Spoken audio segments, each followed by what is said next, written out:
शब्द समाज को जोड़ने वाले शब्द हैं। यहाँ भारत में कई विविध भाषाओं के, विविध ज्ञान के, विविध सांस्कृतिक रूप के लोग यहाँ रहते हैं।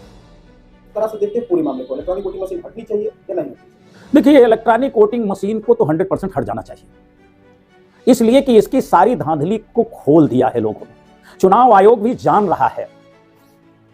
और जब अभी मध्य प्रदेश कहां का मामला है सामने,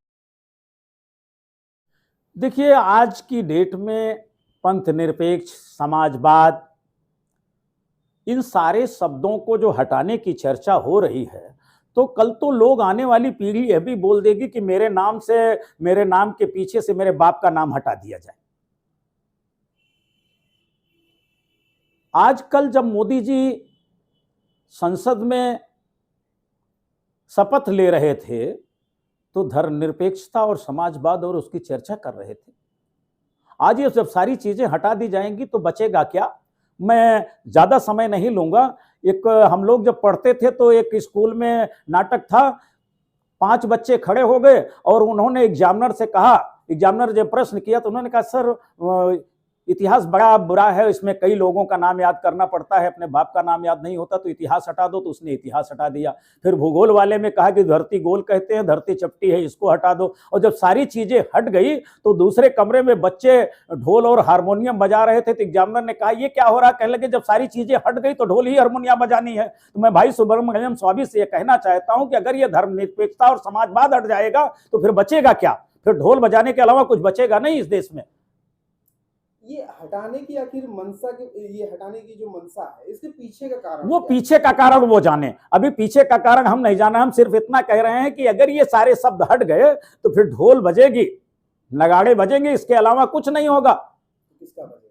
नहीं, ढोल नगाड़े बजेंगे। अभी भाई सुब्रमण्यम स्वामी को ये बात संज्ञान में ले लेनी चाहिए। उज्जैन में सरदार पटेल की प्रतिमा को ट्रैक्टरों से तोड़ करके और उसके बाद वो रहा, कहां चला गया? अब वहां धर्मनिरपेक्षता और समाजवाद की चर्चा नहीं होगी।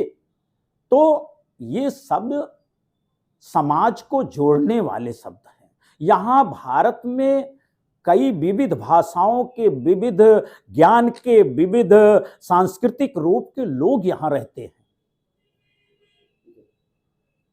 और गुलदस्ता तब बनता है जब उसमें कई तरीके के फूल लगाए जाते हैं। तो इसलिए भारत में धर्मनिरपेक्षता और समाजवाद की चर्चा अगर हटेगी तो फिर ढोल नगाड़े बजेंगे, फिर उसके पीछे कुछ बचेगा नहीं। इस बीच अभी दिल्ली में किसान आंदोलन भी शुरू हो रहा है। उससे पहले दिल्ली में बड़े पैमाने पर इलेक्ट्रॉनिक वोटिंग मशीन के विरोध को लेकर के बड़े पैमाने पर आंदोलन हुआ, जिसमें कई संगठन और यहाँ तक कि सुप्रीम कोर्ट के कुछ अधिवक्ताओं को भी मैदान में आना पड़ा। किस तरह से देखते हैं पूरे मामले को? इलेक्ट्रॉनिक वोटिंग मशीन हटनी चाहिए या नहीं हटनी चाहिए? देखिए, इलेक्ट्रॉनिक वोटिंग मशीन को तो 100% हट जाना चाहिए, इसलिए कि इसकी सारी धांधली को खोल दिया है लोगों ने। चुनाव आयोग भी जान रहा है।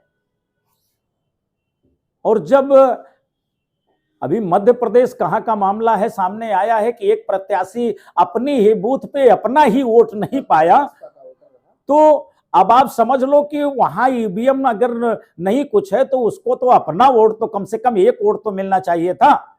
ईवीएम मशीन भारत के लिए बहुत नुकसानदेह है, लेकिन इसको और लोग कह रहे हैं। अभी तक राहुल गांधी ने इसको लेकर के बहुत जोरों में बात नहीं पकड़ी है। क्यों नहीं पकड़ रहे राहुल गांधी जी इस बात को? अकेला एक व्यक्ति है, वामन मेश्राम, एक व्यक्तित्व है जो ईवीएम को लेकर के चर्चा कर रहा है कि ईवीएम हटे और न्यायप्रिय व्यवस्था में चुनाव हो। जब चुनाव बैलेट पेपर से होता है तो उस बैलेट पेपर के चुनाव में सत्ता पक्ष हार जाता है, और जब वहीं ईवीएम से चुनाव होता है तो सत्ता पक्ष चुनाव जीत जाता है। जैसा कि आपको जानकारी होगी कि जो भाजपा के नेता सुब्रमण्यम स्वामी हैं, वो भी पूर्व में इलेक्ट्रॉनिक वोटिंग मशीन का विरोध करते रहे हैं। लालकृष्ण आडवाणी ने भी विरोध किया है। आज की डेट में भाजपा सत्ता में है और इलेक्ट्रॉनिक वोटिंग मशीन का कहीं पर भी वो विरोध नहीं करते, कोई नाम नहीं लेते।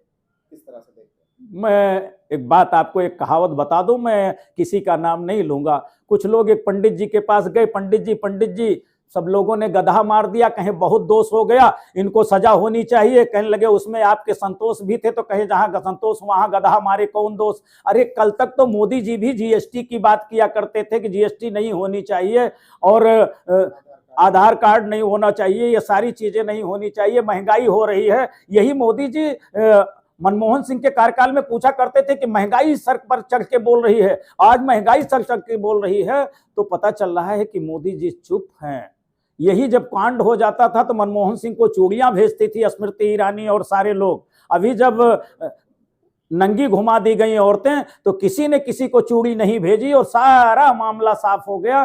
तो ऐसे में मैं सिर्फ इतना कहना चाहता हूं कि जब हमारी सत्ता होती है तो हमको कुछ नहीं दिखाई देता है, और जब दूसरे की सत्ता होती है तो हम अपना चश्मा लगा चुके होते हैं, उस चश्मे में कुछ नहीं, और जब दूसरा चश्मा लगाते हैं तो हमें बहुत सारी बुराई दिखाई देती है। इसलिए आज जरूरत है कि सत्ता पक्ष खुद अपने गिरेबान में झांक के देखे कि हमने जनता से वादा क्या किया था।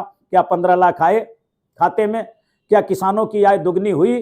क्या बेरोजगारों को जो नौकरी देने का वादा था वो हुआ? ये सारी चीजें कहीं ना कहीं ठंडे बस्ते में हैं। खाली सरकार बन जानी चाहिए। सरकार बन जाए तो हमें तो लग रहा है कि शायद अयोध्या भी लीज पे दे दिया जाए किसी बड़े पूंजीपति को। जब लाल किला दे दिया गया और सारी चीजें दे दी गई, तो कल हो सकता है कि अयोध्या भी दे दिया जाएगा लीज पे। इसमें भी कोई गारंटी नहीं है। मानवर, जैसा कि इलेक्ट्रॉनिक वोटिंग मशीन बड़ा मुद्दा है इस देश में और बड़े पैमाने पर किसान भी विरोध कर रहे हैं, तो जो किसान आंदोलन होने वाला है 13 तारीख से, कल से स्टार्ट होगा, उस आंदोलन में क्या इलेक्ट्रॉनिक वोटिंग मशीन का विरोध का भी मुद्दा शामिल रहेगा? अभी तो हम जिस मुद्दे पे लड़ रहे हैं, अभी तो लड़ाई ये है, बाकी ईवीएम की लड़ाई तो है ही है। किसान के वो सारे मुद्दे किसान के मुद्दे हैं जो देश हित में हैं, समाज हित में हैं, राष्ट्र हित में हैं। हम रहें ना रहें, कोई सत्ता रहे ना रहे, ये देश रहना चाहिए, ये संविधान रहना चाहिए, यहाँ की एकता और अखंडता रहनी चाहिए। मैं सिर्फ इतना